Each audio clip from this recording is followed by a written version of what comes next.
Canada, and I am just in a YouTube channel. I am your host, Jen, as you all know. So, I'm not finished talking about the James Van Der Beek connection, the lady at church giving birth on the day that he passed away, and me being asked to cook food. I'm glad that I did get to make this food, and I just wanted to show people how delicious it is. It is so good. Like, I could be paid to do this for people, like Meals on Wheels. And I could be using storehouse groceries to do this. At least with the live video, I can flip it over.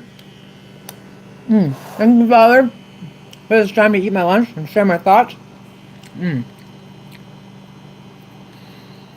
about the blessing that his career, James Van Der Beek's past and his record,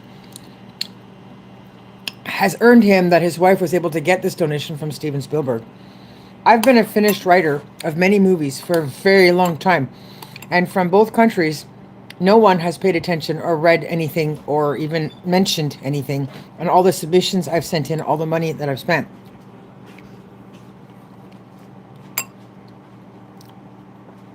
But if one American person passes away, the whole planet knows it. And they put her on the cover of People magazine. Even though I'm sitting here with Supergirl 2, 3, and 4, You've Got Mail 2, the Smallville reunion movie, parts 1 and 2, and right now Tom Welling is actually in Vancouver doing Valentine's weekend at a Comic-Con there. And I'm over here. Now, he knows I'm on this side, that I wasn't going back for that. And he knows why. But to put his family on the cover of People magazine, asking for help because he's passed away, and try to promote that country as a good country. I'm going somewhere with this. Hang on. How can you make America great again if it was never able to cover the costs of very expensive medical treatments for people that require certain things that don't cost them their home or their marriages or their jobs?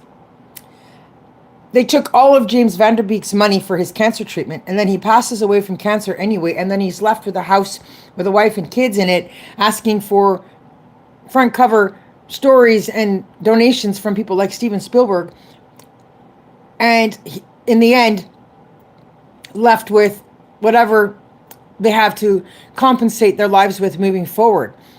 How is that a great country? How is that making America great again?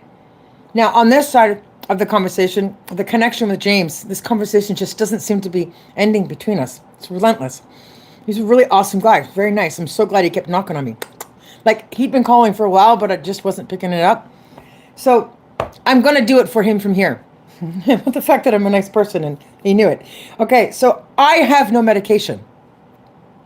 I need my medication, like my blood pressure meds and stuff. But over here in Quebec, they have a dispensary fee for everything that might be covered provincially, but you still have to pay in order to get it out of hock, sort of thing. And when you have multiple different things that you take, that adds up. Now, I've had people in the past through the church actually fork out their credit cards and cover costs of medicine for me. But I'm just sick of it.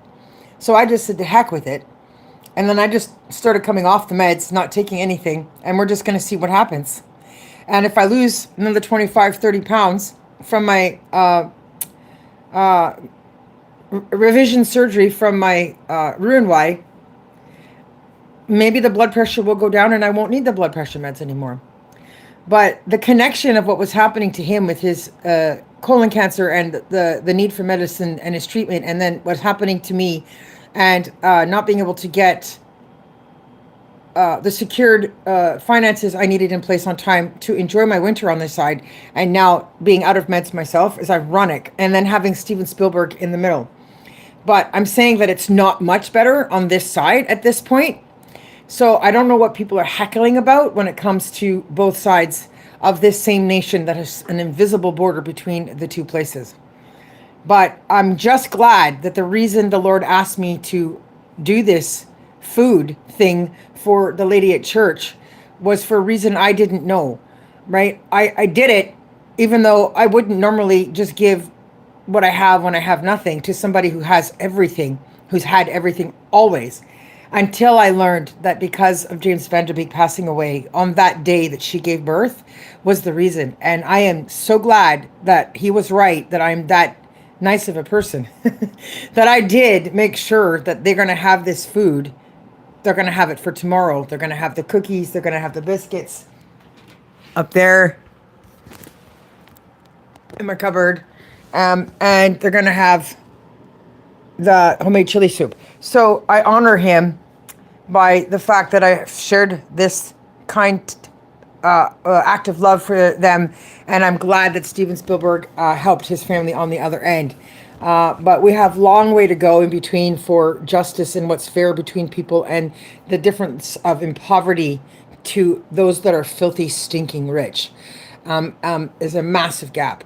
But in closing, I just want to say that I do believe in two household incomes.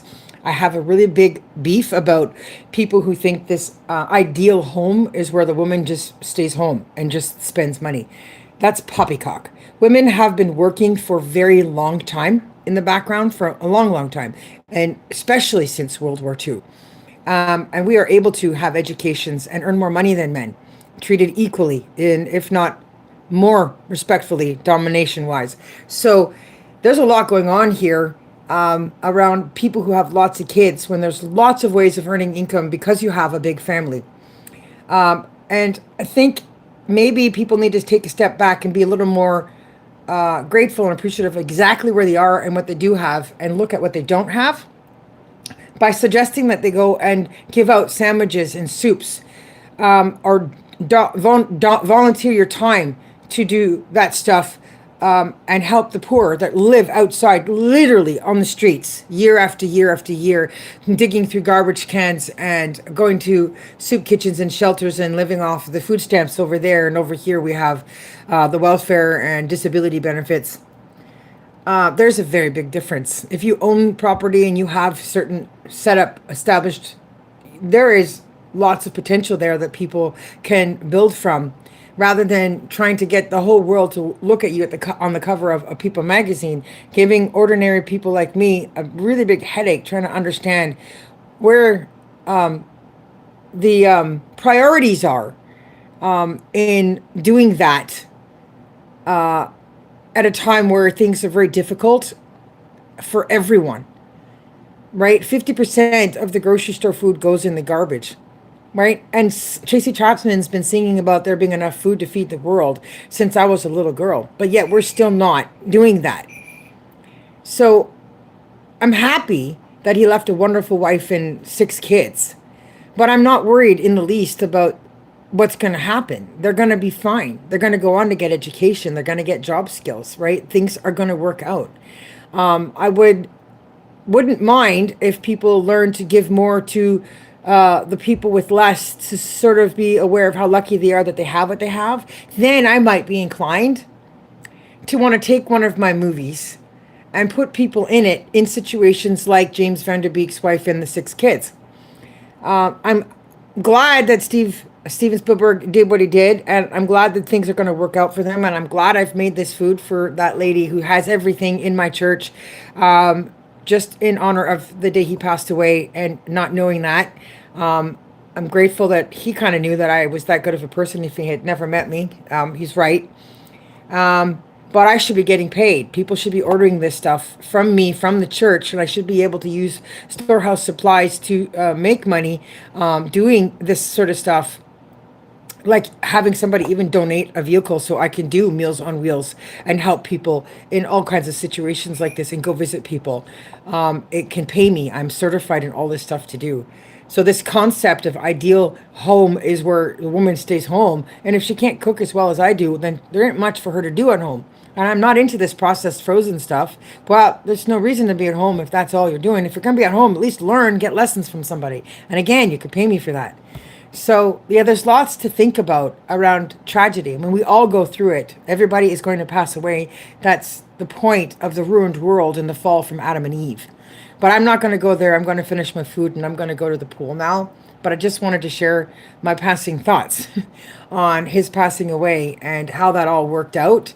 And I'm glad that I didn't go grumpy. I'm glad I didn't pull back and saying I don't have anything. I'm glad I dug deep and looked for the blessing that was there within me that I did have, and that I found out after I agreed and after doing this that he had passed away on the day she gave birth. So overall, in the end, it's worked out well. And now I'm determined to reach Steven Spielberg to see if he wants to make one of my many movies, which I'm many years behind on making. That apology publicly, like a cover of People magazine issue, would be great to apologize with, and see what happens there. I don't mind meeting his family, and seeing what happens with what I have to offer and teach. But the answer at the end of the day is the gospel: God, Jesus Christ, the Holy Spirit, the Bible, pray, church, family time. So peace out, everybody. Thank you. Bye.